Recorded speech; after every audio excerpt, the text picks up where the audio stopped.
Bwana tumeongea na Mudi amesema ufungi. Kweli? Ufungi? Kwa nini? Sifungi tu sasa nafanyaje? Imani hakuna au vidonda vya tumbo. Siko sawa. Upo sawa. Siko sawa ila nimefunga. Muulizeni aseme tu. Kuna nyingine simefunga.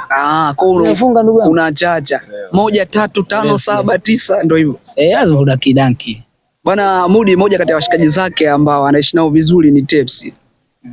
Ila ni moja kati ya washikaji ambao wana ushauri ambao hujanyooka. Saa 6 usiku twende Samia Cup kwenye 1 na 2 hii imekaje?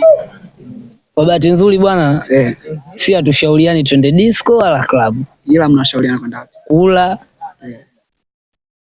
kuangalia mechi, kucheza mechi hizo za 7 aside za usiku basi. Kitu gani cha kipuuzi alikushauri Mudi siku moja? Iwe siri tu. Sema zimeni kamera huko. Sema. Hii bwana siri yangu siwezi kuitoa. Mitandao ujue. Hii mitandao bwana. Hapana.